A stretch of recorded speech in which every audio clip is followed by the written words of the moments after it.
Yesterday's conspiracy theories, tomorrow's headlines. Most are still asleep and I ain't talking about no bedtime. The truth is not a Google search, you need to get your head right. The Greek goddess of illusion was called Medea and I'm not a coincidence theorist, I look for thread lines. Smashing every deadline, no longer smashing red wine. Though I can hear the bells chime, it feels like the end times. That probably should have been smashed on red wine, but the carnal mind is foolish. Obey and end up ghoulish. Don't get used by instinct, take control and learn to use it. Make a load of earnest music, earn a few quid, learn a few tricks. Sure, the truth is persecuted, this whole world is pure abusive. Know a bit about everything and everything about nothing. Figured out my noggin while you picture out shopping. You sit about watching while I dish it out, stop it. I don't mean to sound cocky, I'm not even proud of it. It's a second nature to me, just to be this out honest. I don't even need to sound honest, never been about profit. Everything but out on it, you can bet your house on it. Doubt I'll be out for the count when the sounds, and I'm down for the beat, no beat down. I mean, how long's it been? Help me out. I've been the only one who's held me down. All in the mind, hell freeze now. Still sick with it, hell see how. Few bars down and the world freaked out. I don't reach out, I seek out to speak out. I'ma recount the reasons they beat out.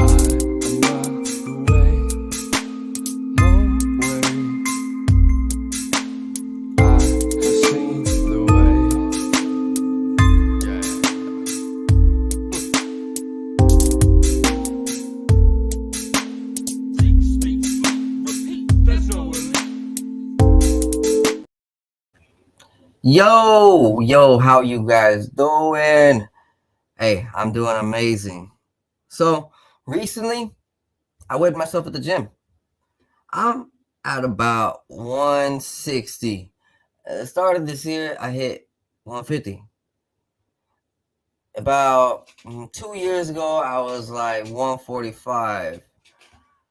You know, it's been a good time at the gym. I've really got healthy. I've just structured my body, my mind. All my muscles are working. I'm gaining proper weight. I look healthy, man. I feel like on top of my game. Honestly, I wouldn't be here without Boomer Boost. I mean, literally I will, but yeah, like I want to thank them for the supplements. Literally, they rock. Hope you guys doing amazing. I'm your host, Joseph Daniel Pena. This is 509 Divine Pies Podcast. Today we are going to talk about Snippy the horse, the Yucca man, and I got some news for you. I was going to have on Sun God Seeds, but he needed to reschedule, and that's fine. So we're going to go ahead and have him on a later date. So, like I said, I got some things I want to talk to you about. Now, a lot of the times when we talk about mutilations, it's just speculation and people, not really getting the full concept of it and seeing the proof. Well, here's a post from the Denver Post. Town gets snippy about skeleton of mutilated horse from December 8th, 2006.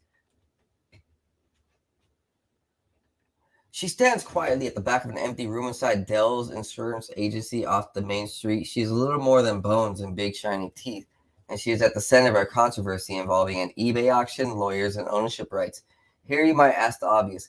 What the heck is Nicole Richie doing in a vacant room in an insurance office in a small Colorado potato town? The bones, of course, are not those of a cracker-nibbling Hollywood actress. They are the bones of Snippy, a horse that, depending on who you talk to, was A, ravaged by creepy aliens from UFO in a bizarre animal mutilation experiment 39 years ago, or B, shot in the behind by a couple of gun-toting teenagers who were all liquored up. I mean, it's a huge difference in polarities, right? Going from aliens to drunk teenagers. Let's go ahead and read more. Another possibility involves aliens beaming themselves across the galaxy in some type of molecular reconstruction vehicle, landing on Harry King's ranch just north of town, shooting Snippy in the buttocks with a rifle and then vanishing back into the stars. Although, frankly, that scenario seems a little far-fetched. Snippy, a 3-year-old Appaloosa, died in a meadow in the middle of the night early in September 1967. Some people said there was no blood around the carcass. Sheriff investigators and veterinarians studied the case and determined positively, without question, that Snippy was dead all right. They didn't agree on anything else, but the alien mutilation theory hung around like Leonard Nimoy at a Star Trek convention. Alamosa veterinarian Wallace Leary was so intrigued by the idea that extraterrestrials had whacked the horse that in 1968 he had Snippy's skeleton mounted on a metal platform, her bones held together by wires and screws. In that condition, Snippy traveled around the San Luis Valley town. She spent years on a sidewalk in front of the Chamber of Commerce. She was in a museum for a while. She ended up in an abandoned house on Carl Heflin's ranch for as long as 2 decades. No one knows how Heflin obtained the horse bones. They do know he liked to collect things. He had, for example, 2 railroad cars resting on his property. One was filled with fiberglass shower stalls. The other boxcar was full of doors. Heflin died in 2003 and left the shower stalls, the vast collection of doors, and Snippy to a beneficiary or a nephew. A few months ago, Snippy was dusted off. Heflin Hares wondered of what the skeleton might be worth. Someone mentioned eBay, the internet auction site that makes it possible perhaps to purchase a chunk of Babe Ruth's earwax. I guess you could purchase Babe Ruth's earwax on eBay. Funny thing to say in 2006.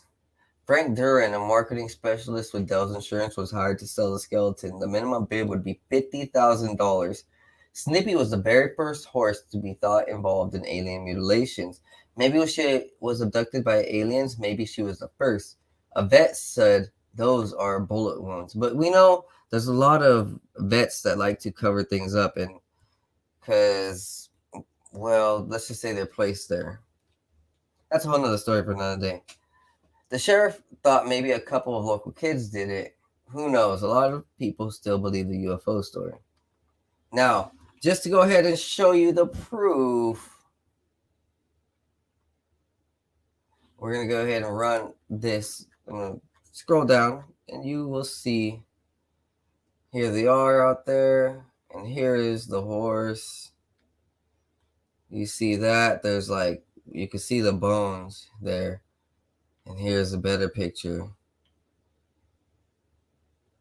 So, here's another picture. It's so interesting. It's like the neck was just completely torn out. So the Denver Post wrote on this about their town in Colorado, or yeah, I think Colorado. Yeah, I'm probably around Denver. Right. So let's continue reading on. Friday, Chamber of Commerce President Deborah Goodman started a Save Snippy fund. I'm going to put up a fight to get Snippy. She's an icon to this valley. It's important that she stays here and represents the mysterious period in our history. I remember the day in 1967 when Nellie called our house. My mother got off the phone and said, "Flying saucers killed Nellie's horse." Lobato, her mother, and others rushed out to the ranch. From the neck up, that horse was peeled. It was just pure white bones. The horse had only been dead for a night, but it looked like it had been dead for months. Nellie was there with us, and she found a piece of metal next to the horse. It was covered in horsehair. When she picked it up, it burned her hand, and she screamed and dropped it. Her hand was badly burned. I was there. I saw it. Down the street at the insurance office, Frank Duran said he hoped the legal dust would settle so he can get on with the eBay auction. In the big room, there will soon be home to accounting department. He glanced at the reassembled bones of the Appaloosa. It's pretty weird. They say Snippy's tracks end about 100 feet from where her body was found.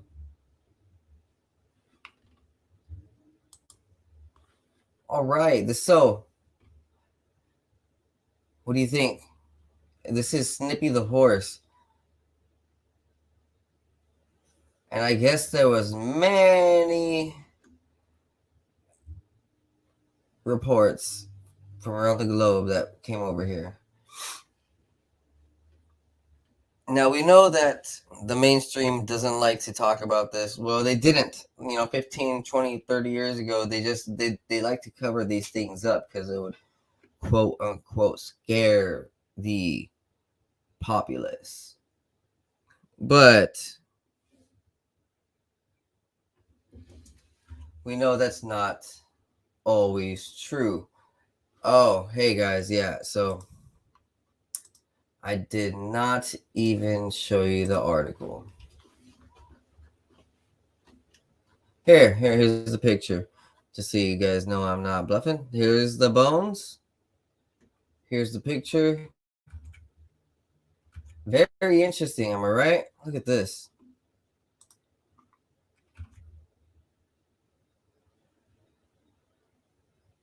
So this is like, I would say within a 200-mile radius of Skinwalker Ranch, I'm guessing. Let's see. I'm just going to put Denver to Skinwalker Ranch. You know what? Yeah, it's pretty close. We're not even going to search it. It's pretty, it's in the same area. These areas are really interesting, like Roswell, the Four Corners, right? They call it, and those areas, right? Roswell, New Mexico, Utah, Skinwalker Ranch, and we got this 1967 UFO Snippy the horse mutilation in Denver, Colorado. Very interesting. Am I right, guys? It almost seems like there's some type of magnetic properties or extra dimensional properties or some type of mystical natures that are out there in that certain area. We know that there's a lot of military bases. There's a lot of mountains that are like, hard to access, and other ranges around there that are hard to access, covered up by like, I don't know, just agencies and corporations that don't want you to know what they're doing out there. Continuing on, what is going on with 29 Palms, California? Have you guys heard of the Yucca Man? Neither have I. This is the first time. The Yucca Man is a Bigfoot-like beast of military legend that lurks around the marine base of 29 Palms in San Bernardino, California, near Joshua Tree National Park. So we all know that Joshua Tree is home to a lot of esoteric and occultic and like extra dimensional, extraterrestrial, higher dimensional type encounters or beliefs or practices. So it could just be a mix of things, a whole lot of things. We know that people go out there and try to contact entities. Now, when you try to contact things, it's probably going to bring things on, which is why I don't really try to contact too much anymore. I now know what I'm doing, so it's a lot wiser to not contact things.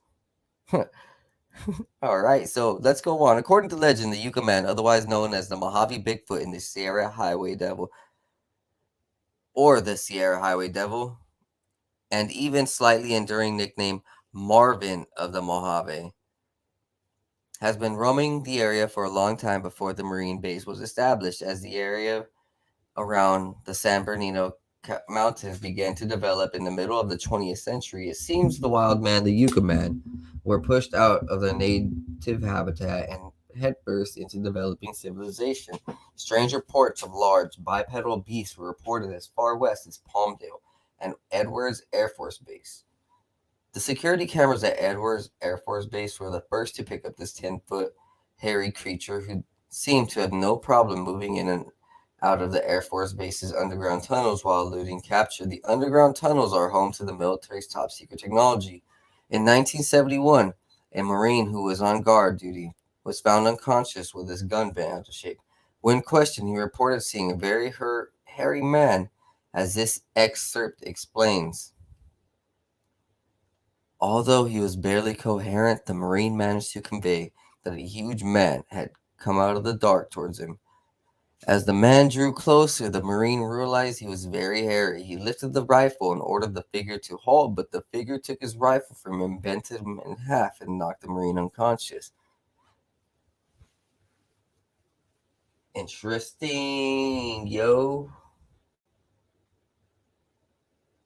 So, we understand that, like I said, with the last article, Snippy the horse, and the speculation of Skinwalker Ranch and all these places, that I would think that military bases are very near to other extra dimensional properties and extra dimensional sites like Bermuda Triangle. I can imagine that there's a lot of military like sites out there that are near that, they're either known, because I know Florida has a lot of NASA, a lot of Air Force bases, Navy bases. I mean, it could just be this coastline, right? But at the same time, like, I'm sure, how about this? I'm sure that the military is doing research on these extra dimensional locations. And, there's multiple reports like Oak Ridge Laboratories in the middle of America, Oak Ridge National Laboratories, I believe. In one of their press statements, they said that they are trying to open up portals to hell for research in order to understand the other dimensional aspect or afterlife, something like that, or who knows why exactly, but it's jumbo, right? They're trying to open up portals. And then there's these Dogman reports around the base that are starting. So, we got that. When you look at Stranger Things and their way of revealing what's going on, Stranger Things clearly shows that the government is doing some type of experiments and other entities are part of the karma, the effect, the after effect, right? The movie and franchise Doom says the same thing. Funnily, is that the Doom franchise has a weird correlation, and I believe one of their first storylines,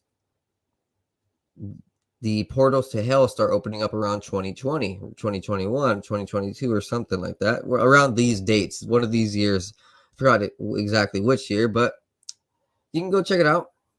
So, I mean, it could just be that the elites are showing us and kind of revealing things slowly, a drip disclosure, like I had shown you the video earlier yesterday about the fallen angel technology speculation over there at the Skinwalker Ranch. It's kind of all coming into a big picture if you understand that these experiments, research, knowledge, and history behind a lot of these locations and bases and organizations is very true to them. They believe it. Other cultures around the world match up with the same knowledge. And yeah, so it may not mean nothing to you, but it means something to them. And it's good to know why and good to know what's happening. I mean, I kind of live, I want to say like exactly near a military base, but it's kind of close. Not 30 minutes, not within like 15 minutes of a drive though. So yeah, let's continue on. There are many versions of an age-old story. The Marine himself is assigned to a remote area in 29 Palms where he suddenly finds himself alone in the dark and being circled by a wild, growling beast. He pulls up the weapon and flashlight to see an 8-foot-tall, hairy creature on 2 legs with glowing red eyes. The Marine then is either knocked cold or passes out from fearing, awaking to find his weapon bent or broken in half. Another Marine survives the encounter with the Yucca-Man, a Bigfoot-like creature, and the story is given new life. He goes by the number of names, Marvin of the Mojave, and all these other things. His appearance isn't limited to the relatively recent arrival of the Marine Corps Air-Ground Combat Center. The local native tribes have been telling stories of hairy devils who have lived in the deserts among the Joshua trees for as long as native tribes have been around. As the area around San Bernardino, California, began to develop in the middle of the 20th century, it seems that the wild man, the Yucca-Man, were pushed out of their native habitat and headfirst into developing civilization. Strange foot reports of large bipedal beasts were reported as far as west as Palmdale and Edwards Air Force Base. It was at Edwards Air Force Base with its numerous security cameras. The reports of the Yucca-Man were said to be captured on video. More strange than that, the wild men were said to have actually been caught on camera moving through the guard. Moving through the guarded secure underground tunnels that hide the U.S. military's most advanced top secret technology. In the 1960s and 1970s, U.S. Air Force police units would be sent on wild goose chases in the catacombs of Edward tunnels after the men who would suddenly disappear. On Edwards Air Force Base, however, the beast had blue eyes, not red. The blue eyes, according to one air policeman who was caught alone with the beast, were said to be 4 inches apart, the eyes of a predator, and rise 7 feet off the ground. They glowed blue to the men who were sitting in the police truck. Suddenly, the eyes darted closer and covered half the distance between the animal and the truck in the blink of an eye. As the overwhelming stench filled the air, an airman took off a disturbance call and drove off. The airman called it Blue Eyes, and for the rest of the time of the desert, and still talk about him to this day. Ooh.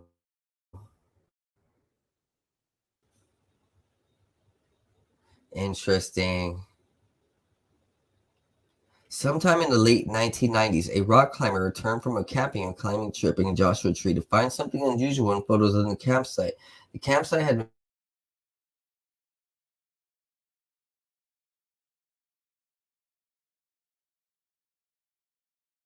been set to a near crevice that was not quite a primate. Whether Yucca was merely an urban legend or a paranormal encounter, it's been catching the attention of locals for a long time. Now, guys, let's go ahead and get into some real news, eh? Hey, yes, you know how it goes.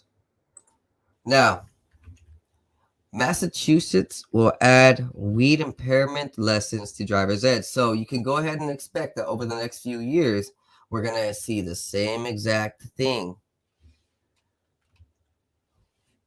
We will start seeing a whole bunch of classes and a whole bunch of lessons be implemented into our society, driving classes. It'll probably be in school. Like I had said last month when I was stating more cannabis articles, I was like, my prediction will be within 2 years, we're going to start seeing more weed involved lessons come into society and come into effect with the push of the legalization. So they're going to start adding a lot of curriculums involving cannabis. Hey, I mean, my honest opinion is that they will never be able to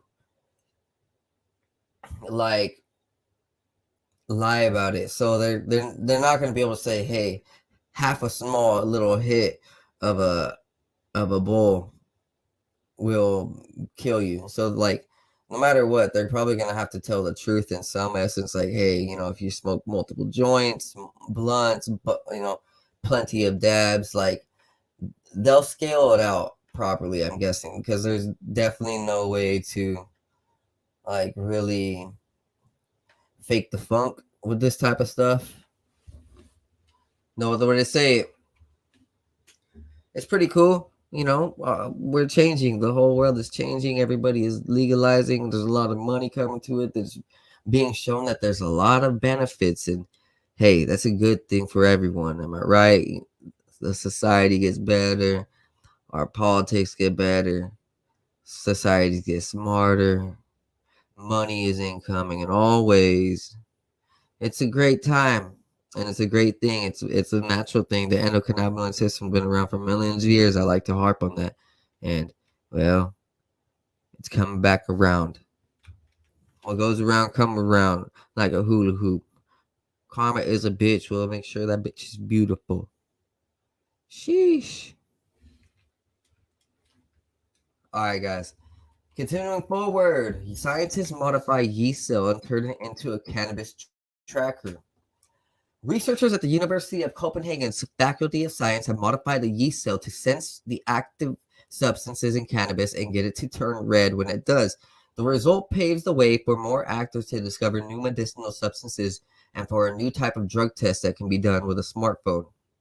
Yeast cells are simple organisms. They do 2 things in life: eat and propagate. Now research at the University of Copenhagen's Department of Plant and Environmental Sciences have equip common Baker's yeast cells with a new function. The researchers substituted the yeast cell's sex drive with a sense of taste and smell that allows it to detect cannabinoids, the active substance in cannabis.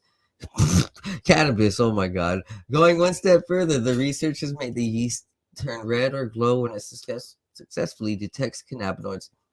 The study has been published on Nature Communications. We have made a living sensor out of the yeast cell, which can now sense cannabinoids or molecules that have been using the same function as cannabinoids, even if they look very different than cannabinoids. Among other things, the biosensor can be used to look for new substances with the same properties as cannabinoids. This could democratize medicinal development so that pharmaceutical companies aren't the only ones equipped to discover new substances. Humans use hundreds of different G protein coupled receptors to taste and smell, and our noses alone, 400 different receptors make it possible for us to detect and distinguish between the smell of roses and freshly baked bread, each of which activates different receptors than that signal the brain. Along with this research, colleagues Professor Campironis swapped the receptors that yeast cells use to sense the opposite sex in the environment with the receptors that we humans use to recognize cannabis. At the same time, the researchers complemented the yeast cell's genetic material with a set of new genes that make it turn red or even glow when it senses cannabis nearby. The yeast cells now emit a signal when there are cannabinoids in the yeast cell's environment. This allows us to screen thousands of plants for substances with therapeutic potential.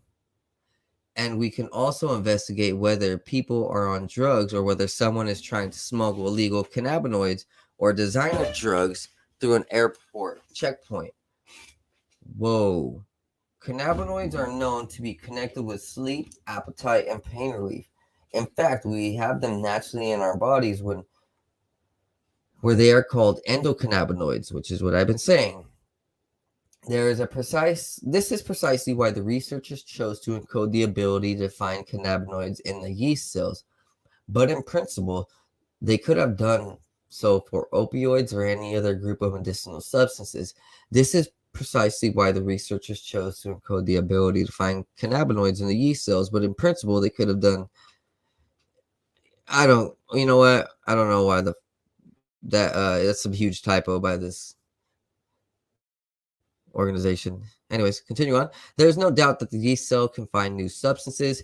In initial tests, the researchers used the yeast cell to study 1,600 freedom substances from a vast chemical compound library available at the University of Copenhagen.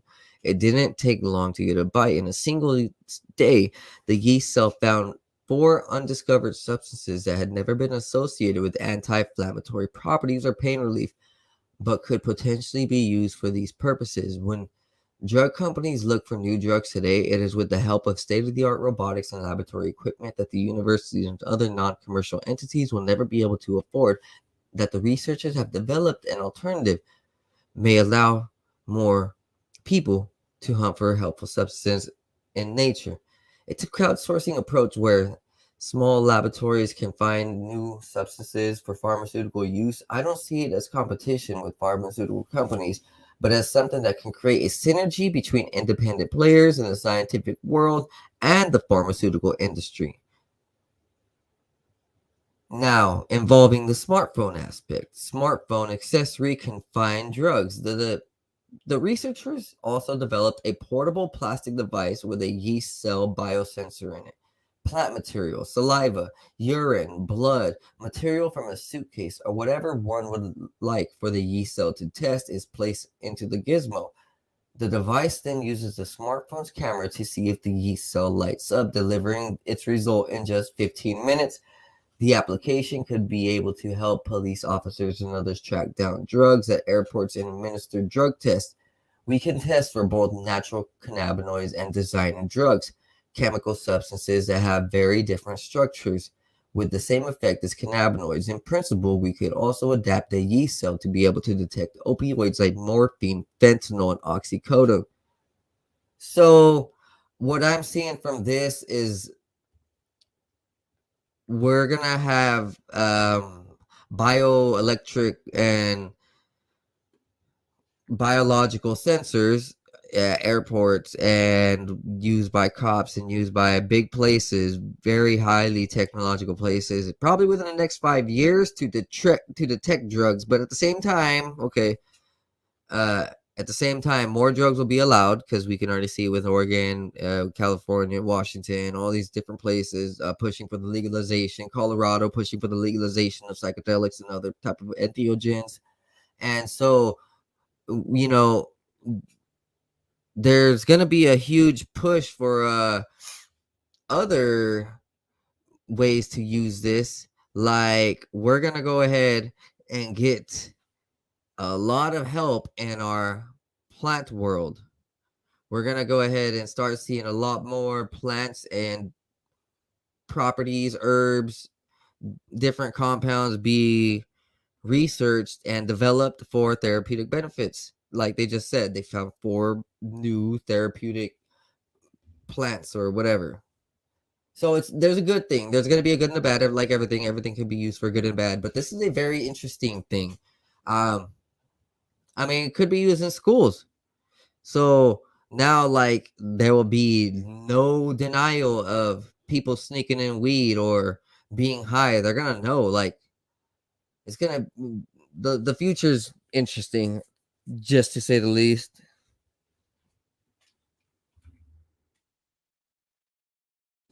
Yeah, and this shows why the future will be interesting more and more.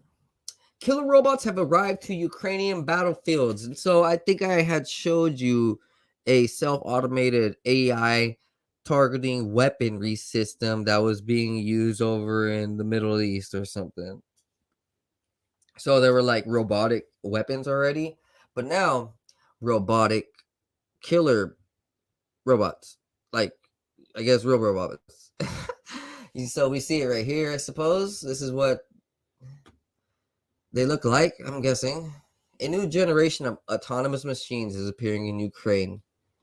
Since Russia invaded Ukraine in February, AI powered drones, both homemade and highly sophisticated, have been deployed on an unprecedented scale on the battlefield.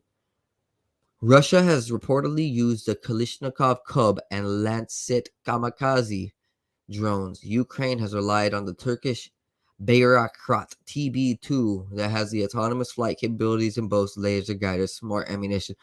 So this is like Gundam Wing. This is like Transformers. I have no other way to say it. Like they're telling you right now they're using robots in battlefields. So I mean, in some essence, can't UFOs also kind of be a robot, like robotic type of thing? You know, when people talk about UFOs seeming robotic, it's just a kind of speculation and correlation, right? You know, we're not saying it is, but we're not saying it isn't. Now, continuing on, the U.S. has committed to sending Ukraine 700 Switchblade kamikaze drones in Phoenix Ghost. They use GPS tracking and object recognition software. But now a new generation of autonomous machines, colloquially known as killer robots, is debuting in Ukraine. They augur a new military era, offering capabilities that far outstrip the current generation of weapons and are no longer limited to drones in the sky or sea. They are opposed to upend modern warfare and introduce new challenges, lethality, and concerns. In late November, Germany discreetly announced that it would provide 14 tracked and remote controlled infantry vehicles for support tasks as part of this year's $1.64 billion spent on military support for Kyiv. These unmanned vehicles rely on far superior tech to similar robots used during wars in Afghanistan and Iraq, mostly for landmine disposal. Estonian military contractor Milrem Robotics, the maker of the tracked hybrid modular infantry systems unmanned ground vehicles, also called Themis, will provide Ukraine with units primarily designed for casualty evacuation. An example of how the war in Ukraine is serving as a testing ground for cutting edge but unproven technology, Milrem Robotics CEO Koldar Varsi said their Themis vehicles, which can be outfitted with light or heavy machine guns and anti-tank missiles, are considerably cheaper than a tank and will be a common sight on the battlefield in coming years. As with all new technology, especially technology that hasn't existed before, concept development and experimentation are needed to see how it fits into the doctrine before large quantities will be deployed. So we kind of see some things right here. A Skywiper. It shoots down drones. We got a naval drone. It attacks cruise missile carriers. On the bottom left, we have a robotic platform which destroys armored vehicles. Then on the bottom right, we have the Themis vehicle, which evacuates wounded soldiers. Pretty interesting. Germany's Ministry of Defense invested in Themis at an early stage of development, but in a design version for saving lives rather than its lethal version, according to a similar familiar with European military procurement. A German Ministry of Defense spokeswoman declined to comment, citing security reasons. Of course, some experts have begun to sound warnings, worried that military aid to Ukraine is substituting flashy newfangled weaponry over proven effective conventional arms deliveries. Much will be made of the importance of using emerging and disruptive technologies in the war of the future. Daniel Fiat, professor of the Brussels School of Governance and fellow of the Real Elcano Institute, said, "The lure of the high-tech solutions did not come at the expense of conventional arms deliveries to Ukraine. No doubt many powerful militaries will be arguing that the application of high-tech solutions will be needed to enhance the performance of arms and given militaries an advantage in the information space." Ukrainian robotics company Temerland has released a weaponized reconnaissance robotic platform called Gnome, which I had showed you above. In the next decade, we will see the introduction of ground-based drones with automation elements and further increased AI for independent response and decision-making. So think of StarCraft. Who's ever played StarCraft, there's the Terran, and you can create these robotic type of systems. Meanwhile, the NATO allies like the Netherlands are already testing AI-powered robotics. Lieutenant Colonel Sjoerd Mevissen, commander of the Royal Netherlands Army Robotics and Autonomous Systems Unit, said every war is a technological test. We see a big advantage in the future having these type of systems. It will also lower the cognitive and physical burden for soldiers when they are able to deploy more of these vehicles. Colonel Mevissen said pricing is approximately $350,000 per vehicle, remains a significant barrier for having these type of robots fighting side by side with soldiers in the short term. So they're kind of costly, and they can't just build them. Probably could, but it would put us in debt, undeniably. Russia's wars of aggression has spurred Ukrainian homegrown military tech innovation. Ukrainian soldiers have modified commercial drones for the front lines, and the whole suite of tech ingenuity has come together in groups. Ukrainians call it Hromada, a self-organized community. In late October, Ukraine's Minister of Digital Transformation, Mikhailo Fedorov, told a NATO conference that Ukraine was developing Delta, a situational awareness platform that helps soldiers locate enemy troops and advises for best coordinated responses. Delta was instrumental in helping Ukrainian troops retake Kherson from Russia in what Fedorov described as World Cyber War I. So look at it, guys. That is a big key to like the truth about what is going on. Remember, there's been conspiracies and proof and a lot of shown articles about super soldiers, technologically enhanced super soldiers. We see Elon Musk creating this Neuralink. Okay, that's just the public, the privatized military.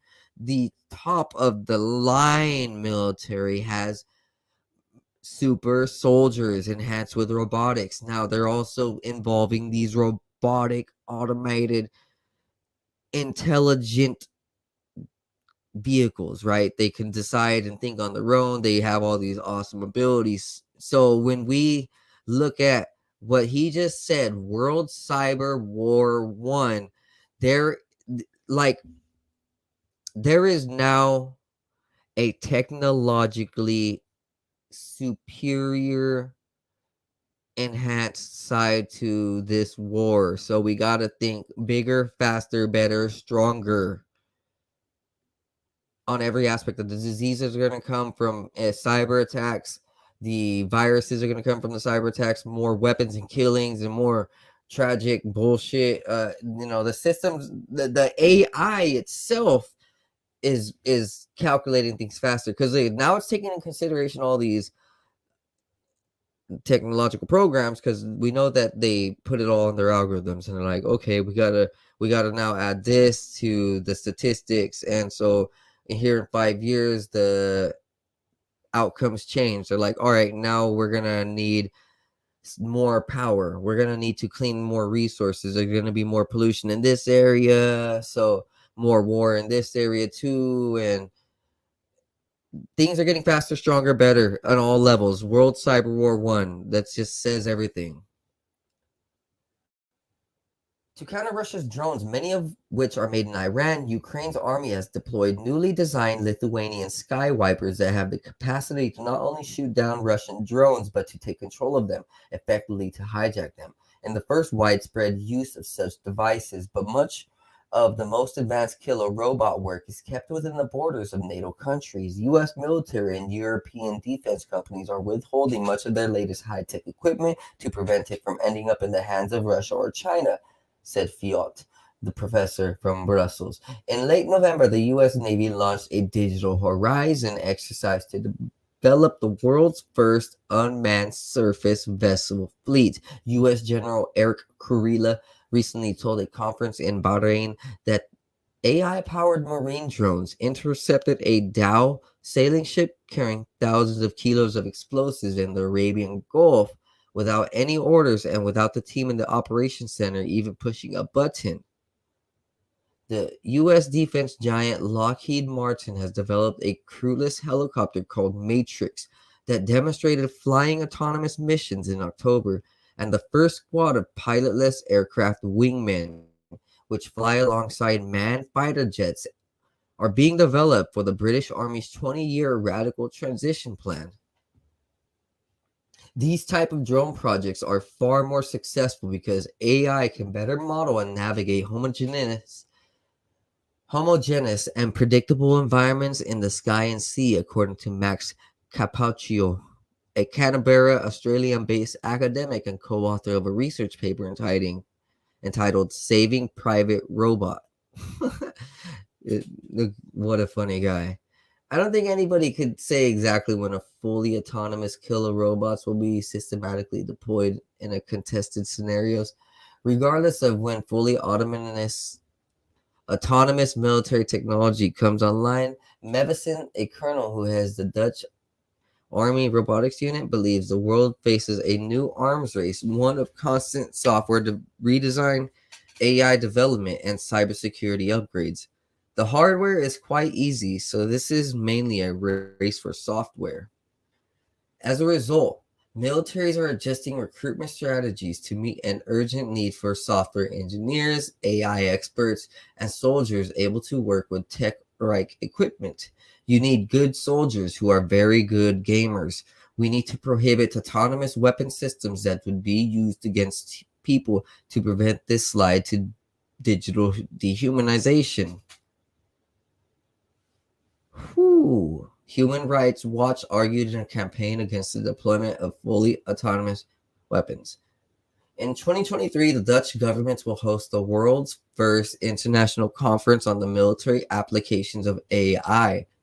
Colonel Mevison Council calmly said, humans are given the system of target. We are given the system, this mission. What is possible only comes from us. That is big news, guys. Huge news. I'm not even gonna lie. Like, that changes my out view of the next 5 years with what's gonna happen, how much more autonomous flying vehicles we're gonna see in the sky. I'm gonna go ahead and take a quick break. Let me go ahead and be right back. All right.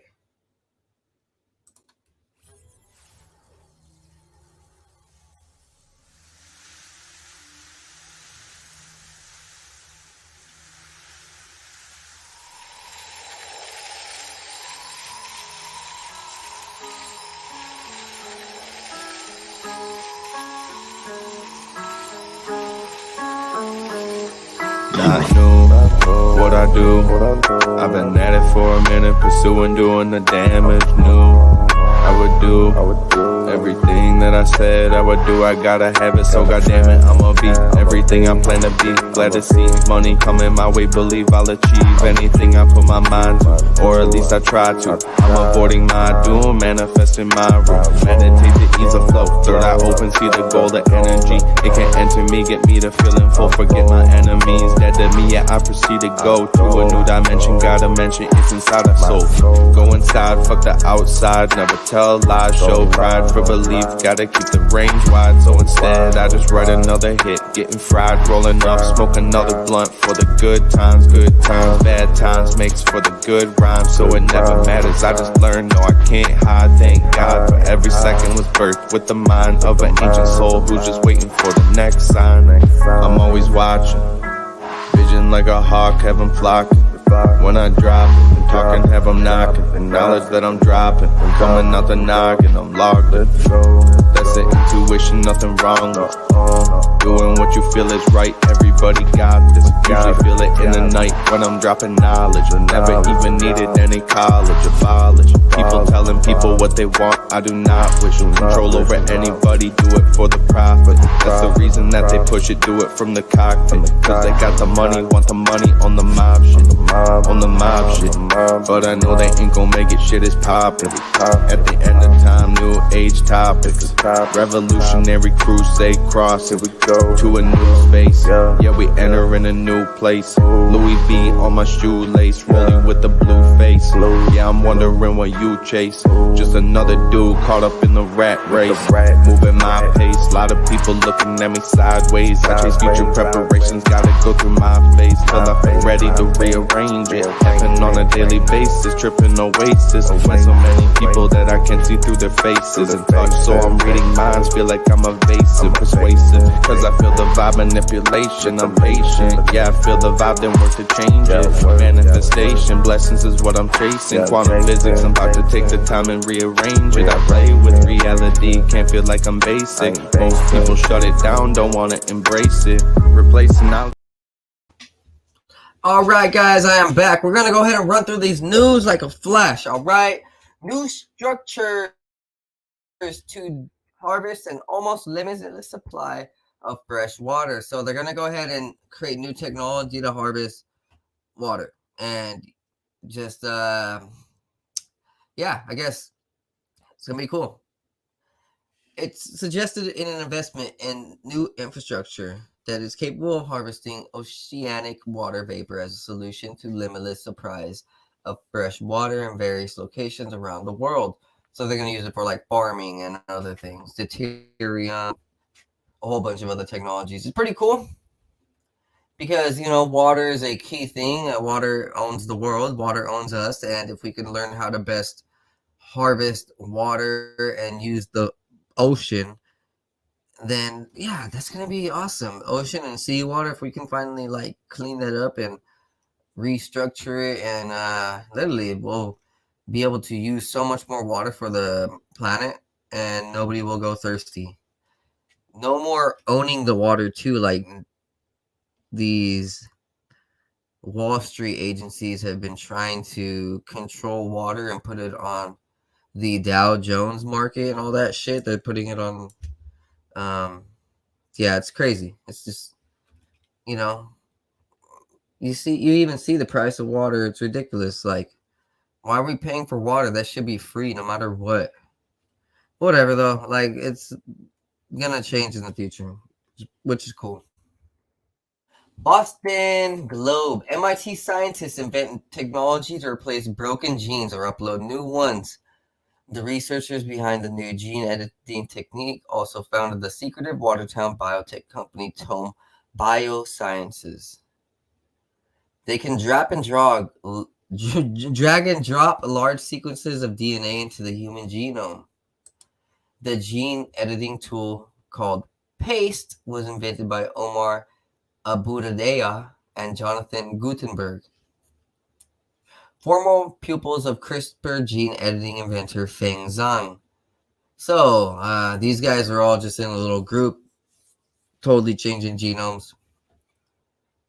They were all together, right? Now they own their own joint lab at MIT's McGovern Institute for Brain Research, and a paper describing technology was published in the Journal of Nature Biotechnology on Thursday. This is a major innovation. It really opens up our ability to modify the genome in ways that can be useful for biomedical researchers as well as gene therapy. Biotech investors have already lined up to get a stake in the technology and related approaches.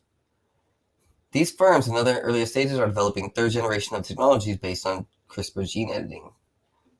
So a lot of things are just going to start changing soon. Completely. That's what I see. That's what we all see. They're changing the genes of everything. I mean, even the mRNA, but it's a whole other topic for a whole other day. So let's go on.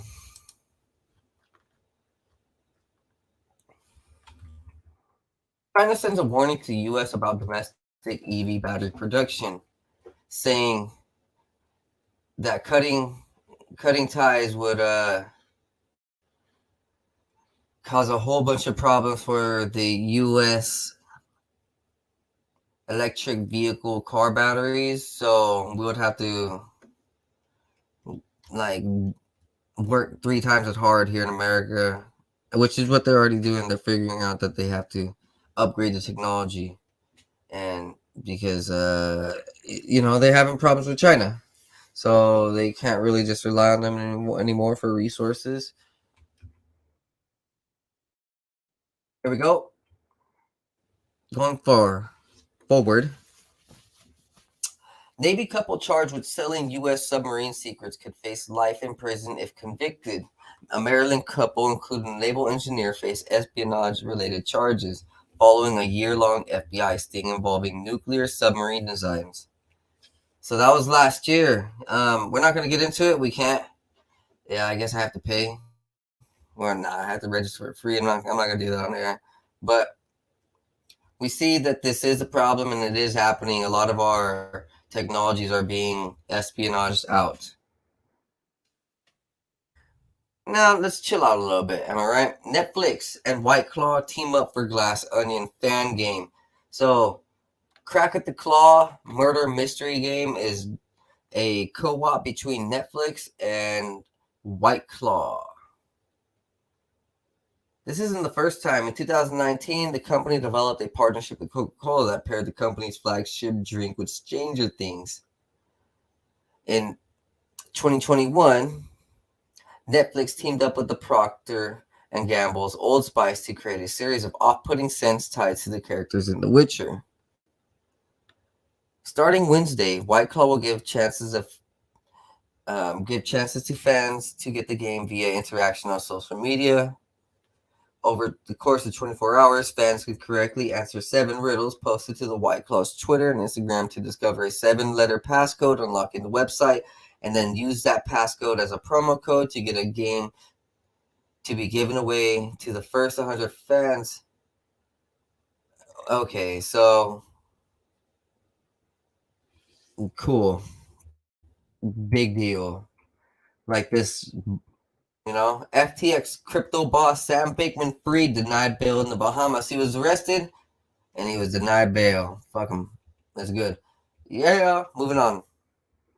Cellular glue to regenerate tissues, heal wounds, regrow nerves from the University of California, San Francisco.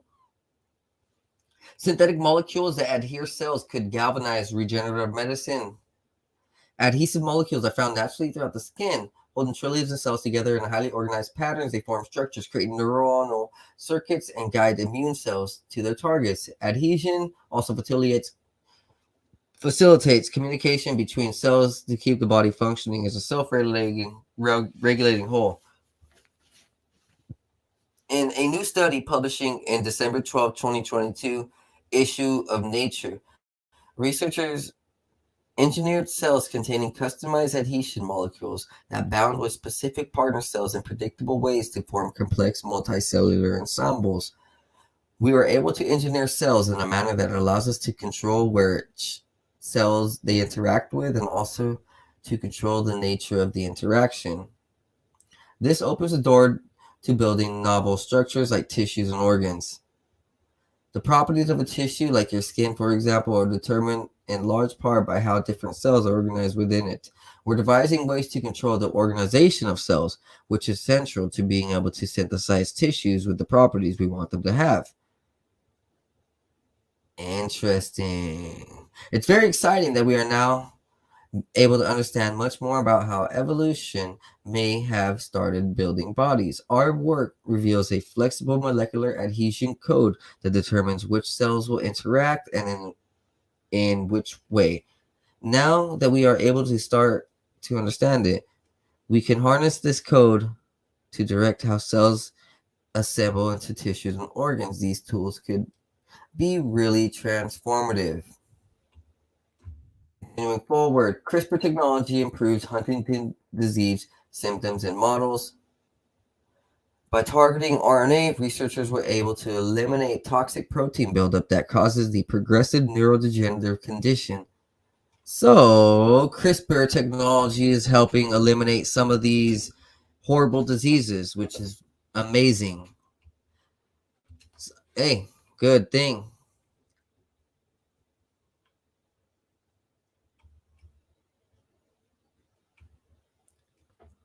All right, we're gonna continue forward. Model shows how intelligent like behavior can emerge from non-living agents. So a new model describes how biological or technical systems form complex structures equipped with signal processing capabilities that allow the systems to respond to stimulus and perform functional tasks without external guidance.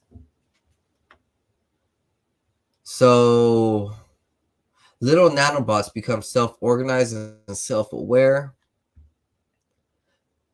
If we look to nature, we may see many living creatures rely on the communication and teamwork because it enhances their chances of survival. The phenomenon is well known. Before now, however, no research group has investigated how information processing at a general level affects the aggregation of systems of agents when individual agents, in our case, amoeba, are self-propelled. The whole is greater than the sum of parts. We typically talk about artificial intelligence as some type of sentient android with what? So we typically talk about artificial intelligence as some type of sentient android with elevated thinking. What I'm working on is distributed and artificial intelligence. Each element doesn't have any intelligence, but once they come together, they're capable of collectively responding and decision making. So hive mind, like I kind of see. Has anybody heard the term hive mind, where it's like a group thought? Like it's once you put a pattern together in never mind. You know what? Let's continue on. If you're designing a robot in the most cost-effective way possible, we want to make small robots that are very simple, just a few transistors that are working together that have the same functionality as complex machines, but without the expensive, complicated machinery. The discovery will open avenues for applications of active matter on nanoscience and robotics. So, this is interesting. They're trying to just create more and more and more self-autonomous, self-replicating, self-creating, self-structuring robots. Things that can talk, create themselves on their own. I mean, some of them not even have like sophisticated technologies, but still be able to construct on their own or have some type of procedure that they can do on their own without any type of intelligence or AI. So like it's interesting. Who knows where that goes? It's just fascinating that they're trying to create more self-replicating structures. Microplastic pollution swirling in city air, millions of plastic bottles per year. So there's a lot of plastics in the air. The University of Auckland calculated 74 metric tons of microplastic are dropping through the atmosphere in their city. So let's just say that this is probably for the whole world, that there's microplastics in the air. And so maybe the mask thing isn't so bad. Hey, I mean, that's just the bright side of it. Continuing on with the bright side, drinking coffee regularly after pregnancy may lower the risk of type 2 diabetes for women who had diabetes during pregnancy. Drinking coffee regularly may keep type 2 diabetes away from women who had diabetes. Replacing artificial sweetened and sugar sweetened beverages with caffeinated coffee also reduces the risk by 10% for a cup of artificially sweetened beverage and 17% for a cup of sweetened by sugar one. So drop the artificial flavors, sweeteners, no more Splendas, no more GMO sugars. Just get your coffee black or with like a little bit of flavor, like milk. Use milk. The prevalence for type 2 diabetes is projected to continue on rising in 1 to 3 Singapore's severely early life cardiometabolic complications may identify high-risk populations and applications of diabetics preventing strategies. Oh my God. You know what? Let's continue forward. I got the message across and I'm butchering this article. So, drinking coffee lowers the risk of type 2 diabetes for women who had diabetes. But let's just look at it like, I'm sure in some essence, I guess just drinking coffee in general helps with a lot of things more than they're letting on. This is cool. Also cool. Producing green energy from living plant biosolar cells. Researchers reporting from ACS Applied Materials and Interfaces have for the first time used a succulent plant to create a living biosolar cell that runs on photosynthesis. So they're now using plants for energy, which is amazing. We're now able to harvest the energy from plants, which is going to be fascinating because like there's so much plant material out there. If we can learn how to like turn this into a green technology that thrives with nature, that isn't harmful, then oh yeah, we're gonna be able to like live a beautiful world. I mean, we kind of seen something like that in the movie Avatar, where there was like these technologies in the trees ish, I mean, something similar. Hey, continuing forward. Particles of light may create fluid flow, data theory comparison suggests. A new computational analysis by theorists at the U.S. Department of Energy Brookhaven National Laboratory and Wayne State University supports the idea of photons colliding with heavy ions can create a fluid of strongly interacting particles. The upshot is that using the same framework we use to describe lead, and proton-lead collisions, we can describe the data of these ultra-peripheral collisions where we may have a photon colliding with a lead nucleus. That tells you there's a possibility that in these photon-ion collisions, we create a small, dense, strongly interacting medium that is well described as hydrodynamics, just like in larger systems. By smashing these high-energy nuclei together, we're creating such high-energy density, compressing the kinetic energy of these guys into such a small space that this stuff essentially behaves like a fluid.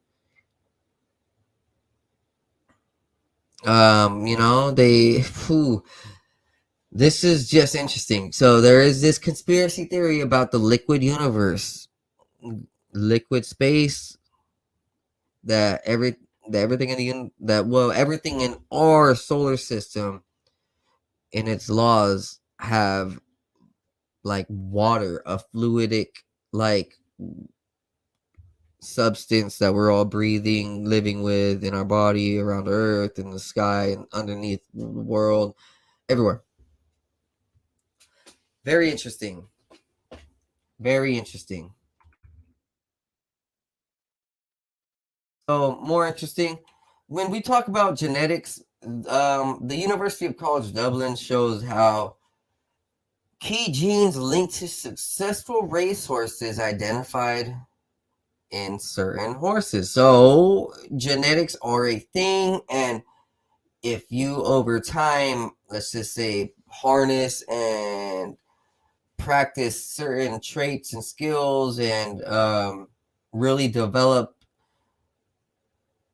high class or a extremely intelligent design on your genetic sequence through like your skill traits, right? Let's say an artist who's painting over 100 years and then handing those genes down for the next 50 generations through his family, and all of them are artists. Eventually there's probably going to be some genes that are very peculiar, that are different from a family who just didn't practice art. There's probably going to be something on the genetic sequence scale that really sticks out differently. So harness and hone your skill and pass it down to the generations, I guess. Teach your kid what you know, and make sure he teaches his kid what you want to know, and really strengthen your DNA, huh? Hey, I guess.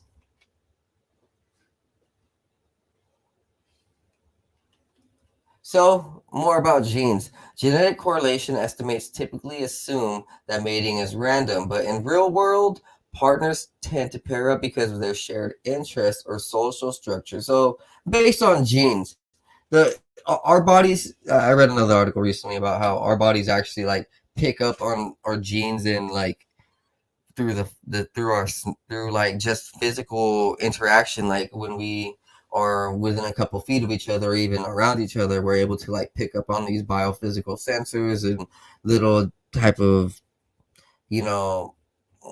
alchemical or chemical natures, or those little micro natures. Like our body picks up like vibes and stuff, just a huge array of different things, right? Like, so when that happens, when we are around people, genetic factors often play a huge role in vibes and connectivity and how well people link up together. Moving forward, new research shows people, wildlife, and marine environment benefit where island connections are restored. So pretty much what this is saying is, if they're restoring the ocean and the islands and trying to restore connection between habitats, a lot of the world will thrive, which we know. So clean up the habitat, start protecting these ecosystems, and also start placing more land. Like, let's just say, get a whole bunch of freaking dirt out of Egypt and then start repairing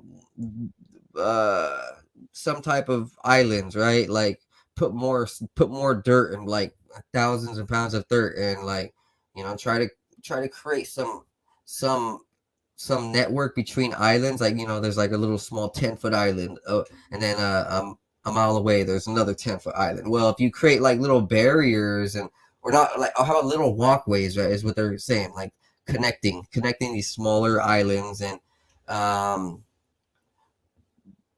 cleaning them up and all this would help the ecosystem, instead of just kind of, because a lot of these islands are old lands and continents. It's just water has risen up quite a bit over the last couple 100,000 years, and the islands were once continents if we go back a couple thousand years, right? So if we just kind of start healing these old continents and connecting little inlands and islands, the ecosystem will thrive.